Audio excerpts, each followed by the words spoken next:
Jacqueline María y Alicia Leonor nacieron en una familia aristocrática destacada, siendo su padre un vizconde y luego un duque, mientras que su madre era una heredera millonaria. Con su origen rico y distinguido, todo estaba a su favor para vivir vidas largas y prósperas. Pero no fue así. Acompáñame mientras exploramos qué le sucedió. Lady Jacqueline Mary Alba Montague y Lady Alice Eleanor Louisa Montague nacieron el 27 de noviembre de 1879. Fueron la segunda y tercera hijas de George Montague, vizconde de Mandeville, y Consuelo Montague, de soltera Snaga. Las gemelas tenían un hermano mayor, William, quien más tarde se convertiría en el noveno duque de Manchester. Las hermanas gemelas nacieron en una de las familias aristocráticas más importantes de la Gran Bretaña victoriana. Su padre, George, era hijo del séptimo duque de Manchester y eventualmente sucedería como el octavo duque en 1890, cuando sus hijas tenían apenas 10 años. Su madre también provenía de una familia muy destacada. Su padre era don Antonio Modesto Snaga, un hombre de negocios que provenía de una línea de cubanos ricos que habían administrado plantaciones de azúcar en la isla durante generaciones. Sin embargo, trasladaron sus intereses comerciales y políticos a Estados Unidos cuando el Imperio Español en las Américas colapsó en la primera mitad del siglo XIX. Consuelo posteriormente se convirtió en uno de los primeros ejemplos de lo que normalmente se conoce como las princesas del dólar, o herederas del dólar. Las hijas de empresarios estadounidenses adinerados que eran casadas con los hijos de las principales familias nobles británicas. Las familias estadounidenses aseguraban lazos con nobles británicos, elevando su estatus social, mientras que los aristócratas británicos aseguraban una gran inyección de dinero. En una época en la que muchos duques, condes y lores estaban luchando con deudas que se habían acumulado por vivir la buena vida durante años. Así, Jacqueline Mary y Alice Eleanor, o May y Nell como las llamaba su familia, nacieron de un matrimonio de conveniencia entre una madre cubano-estadounidense y un padre aristócrata británico. Como veremos, este matrimonio, que fue solo una transacción social y financiera, afectaría negativamente a May y Nell a medida que crecían. Las primeras vidas de May y Nell fueron algo caóticas para niñas de la aristocracia en la Gran Bretaña victoriana. Desde temprano vivieron entre las propiedades inglesas de la familia Montague, pasando tiempo tanto en Londres como en el castillo de Kimbolton, en Cambridgeshire. Esta casa de campo era la residencia principal de la familia Montague, y un castillo con una rica historia que se remontaba hasta el siglo XVI, cuando la reina Catalina de Aragón pasó aquí sus últimos años después de su divorcio del rey Enrique VIII. Sin embargo, sus vidas se vieron trastocadas cuando apenas tenían 4 años, y su abuelo, el séptimo duque de Manchester, exilió a su hijo y a su familia a Irlanda. Aquí vivieron en la finca del castillo de Tantriggy, ubicado en el condado de Armagh, en el sur de Ulster. Esto se debió al estilo de vida imprudente de su padre en Londres, donde su afición por la bebida, el juego y otras actividades lo llevaron a malgastar rápidamente la gran mayoría de la dote de $6 millones que Consuelo había aportado al matrimonio. Para poner sus gastos en perspectiva, este dinero que gastó en solo unos pocos años equivale a más de $117 millones hoy en día. Uno se pregunta qué habrán sentido las dos chicas al vivir en un país donde familias como los Montague eran vistas como amos extranjeros que habían suplantado a la población irlandesa católica romana, y donde se habrían dado cuenta cada vez más de la tensa relación entre su madre y su padre, cuyo matrimonio estaba lejos de ser feliz. La situación de las hermanas gemelas cambió de nuevo en 1890, ya que la muerte de su abuelo llevó al regreso completo de la familia a Inglaterra y a que sus padres asumieran el título de duque y duquesa de Manchester en Kimbolton. Su relación con sus padres habría sido extrañamente distante. El duque y la duquesa pasaban cada vez más tiempo divididos entre Kimbolton y Londres, con su madre participando en muchas actividades benéficas y May y Nell cada vez más al cuidado de niñeras, tutores y otros miembros del personal doméstico. Fue durante este periodo que se hizo evidente que Nell estaba enferma de lo que en ese entonces se llamaba tisis, pero que hoy conocemos como tuberculosis, conocida a finales del siglo XIX como la peste blanca. Se había convertido en una de las enfermedades más letales en el mundo occidental en ese momento. Había surgido lentamente desde el siglo XVII en adelante, para reemplazar la viruela como el cáncer de su época. La enfermedad es respiratoria y afecta principalmente a los pulmones al principio, antes de que se produzca el colapso del sistema respiratorio. Lleva al desgaste muscular y corporal, de ahí el nombre de consunción, como si el cuerpo estuviera siendo consumido lentamente. Para cuando quedó claro que Nell estaba sufriendo de esto, casi el 25% de todas las muertes prematuras en países como Gran Bretaña ocurrían debido a la tuberculosis. Esta enfermedad infecciosa es causada por bacterias y se transmite de una persona a otra por el aire cuando las personas que tienen tuberculosis activa en los pulmones tosen, escupen, hablan o estornudan. Generalmente se cree que May también estaba sufriendo de tuberculosis, así que puede que la haya contraído de su hermana, aunque nunca se le diagnosticó oficialmente. Nell y May pudieron haber experimentado síntomas como tos crónica con moco que contiene sangre, fiebre, sudores nocturnos y pérdida de peso. La tuberculosis también puede infectar otros órganos, y esto puede causar una variedad de síntomas.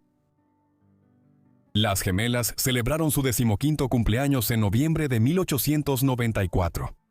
Para entonces eran, citando a un casi contemporáneo, Sir Shane Leslie, las dos chicas más bellas y delicadas que uno pueda imaginar. Lamentablemente, no celebrarían juntas su 16º cumpleaños. El 15 de marzo de 1895, May murió. No se había confirmado oficialmente que May tuviera tuberculosis, por lo que la causa de su muerte sigue sin confirmarse, aunque se asume que fue tuberculosis. Algunos relatos dicen que la razón de su fallecimiento fue malaria, aunque esto no está nada claro. Si hubo una razón por la que se sospechó que May murió de malaria, es porque la familia estaba de vacaciones en Italia en ese momento. Aunque hoy en día es difícil de imaginar, en una época anterior a los vuelos aéreos, cuando la gente rara vez salía del entorno climático donde vivía, era algo común que personas del norte de Europa se enfermaran de malaria si viajaban al Mediterráneo. Así que no es imposible que May haya muerto por esto, aunque la tuberculosis sigue siendo la causa de muerte más probable. Desafortunadamente, la muerte de May causó una especie de distanciamiento entre su madre y una de sus amigas de muchos años, Alva Smith Vanderbilt. En el momento de la muerte de May, el esposo de Alva, William Vanderbilt, estaba en el Mediterráneo con los Montague y organizó que el cuerpo de May fuera llevado de regreso a Inglaterra en su yate. Cuando Alva se enteró de esto, sospechó que su esposo y su mejor amiga estaban teniendo una aventura. Así que el incidente se sumó a la tragedia de Consuelo en ese momento. Aunque para entonces ya era evidente que Nell padecía tuberculosis, continuó llevando una vida relativamente normal después de la muerte y el funeral de May. En el invierno de 1898, hizo su debut en la sociedad tanto en Londres como en Estados Unidos, justo antes de cumplir 19 años. Después de su aparición en eventos en Nueva York ese noviembre, los periódicos la mencionaron como la más admirada de las bellezas de la pasada temporada londinense, y como exquisitamente hermosa. Sin embargo, la entrada de Nell en la alta sociedad y su disfrute de la vida normal de una joven serían demasiado breves. Después de su estancia en Nueva York y Estados Unidos, ella y su madre se dirigieron a Saint Moritz en Suiza, un pueblo que había sido famoso por sus aguas de manantial curativas durante siglos. Ellas ya estaban aquí a finales de 1898, y Nell pasaría gran parte del resto de su vida allí. Los informes de la época contrastaban su desafortunada mala salud con su gran belleza, destacando su brillante cabello castaño dorado y su alegría de vivir. Desafortunadamente, para ese entonces, su salud estaba deteriorándose rápidamente. Durante los meses de primavera y verano, su madre contrató a numerosos médicos para que la atendieran. Todos recomendaron reposo y que debía permanecer en un clima seco y no regresar a las condiciones más húmedas de Inglaterra. Sin embargo, las cosas no mejoraron. Para principios de 1900, estaba claro que ella se estaba muriendo. En los meses previos a su muerte, familiares y amigos fueron a visitarla a los retiros alpinos, donde había estado viviendo para darle su último adiós. Nell murió el 10 de enero de 1900 con apenas 20 años de edad. Su fallecimiento tuvo amplia cobertura, con el New York Times en Estados Unidos y publicaciones como The Times en Londres publicando la noticia al día siguiente. Hasta en Nueva Zelanda pronto se informó sobre su vida y su muerte. Un pasaje relevante del Otago Daily Times da una idea de la profundidad del dolor por su fallecimiento, especialmente porque ocurrió poco después de la muerte de su hermana gemela.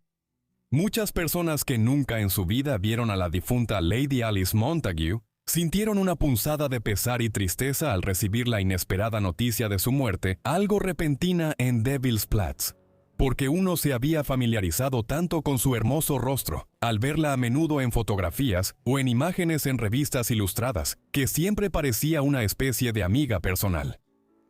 Lady Alice fue, de hecho, una de las chicas más hermosas que Londres ha visto en mucho tiempo. Y no solo tenía el encanto de la tradicional belleza juvenil, porque apenas tenía 21 años, sino también esa especial dulzura en la expresión y amabilidad de carácter. Parece tan triste pensar en ella ya fría en su tumba, justo cuando su vida apenas estaba en su primavera. Como hija de una duquesa, Consuelo, duquesa de Manchester, y nieta de otra, la duquesa de Devonshire, cada familia tenía extensas ramificaciones. La muerte de Lady Alice pondrá a muchas casas nobles de luto. La causa de la muerte fue la tisis, ese azote de la raza inglesa, que también se llevó a su hermana gemela, Lady Jacqueline. El funeral de Nell se llevó a cabo en el Palacio de St. James el 15 de enero. Al servicio asistieron algunos de los principales nobles de la Gran Bretaña de finales de la época victoriana, incluyendo miembros de la Casa Real y del personal. Después, los restos de Nell fueron llevados al castillo de Kimbolton, donde fue sepultada junto a su hermana gemela. Tras la muerte de Nell, su madre decidió crear un memorial eterno para conmemorar las vidas, demasiado breves, de sus hijas. Ella contrató a Louis Comfort Tiffany para crear el memorial. Aunque hoy en día la compañía Tiffany es más conocida por sus joyas, su fundador en realidad era más famoso por su trabajo en vitrales. En la iglesia de San Andrés, ubicada en los terrenos del castillo de Kimbolton, la duquesa le pidió que instalara una vidriera que mostrara a las dos niñas a partir de una imagen de ellas poco antes de la muerte de May, cuando estaban en su adolescencia temprana. La imagen etérea aún adorna una de las ventanas principales de la iglesia de San Andrés, como testimonio de las dos niñas que murieron tan jóvenes. Si las niñas hubieran nacido solo 15 o 20 años después, es posible que no hubieran muerto. Ya en la década de 1890, estaban surgiendo nuevos métodos para pasteurizar la leche y otras sustancias a través de las cuales la bacteria de la tuberculosis se transmitía regularmente. Luego, la primera inmunización exitosa contra la enfermedad se logró en 1906, solo 6 años después de la muerte de Nell. Para los años 20, las vacunas estaban generalmente disponibles, aunque el punto de inflexión contra la enfermedad no llegó sino hasta después de la Segunda Guerra Mundial. Hoy en día, aproximadamente el 25% de la población mundial sigue portando un rastro de la bacteria, pero está casi completamente inactiva y no afecta negativamente a las personas. Muchas gracias a todos por ver este video sobre las gemelas tuberculosas o las hermanas Montagu. Espero que les haya parecido interesante. Déjenme saber qué les pareció su vida aquí abajo en los comentarios. Y ya he hablado sobre la vida de su madre Consuelo Isnaga, la duquesa de Manchester, y de su mejor amiga Alba Erskine Smith Vanderbilt. Si tienen algún comentario o sugerencia, déjenlos aquí abajo. Y espero que estén suscritos y tengan las notificaciones activadas para recibir todos mis videos en cuanto los suba. De todos modos, eso es todo de mi parte. Así que los veré a todos en la próxima entrega de Forgotten Lives. Gracias.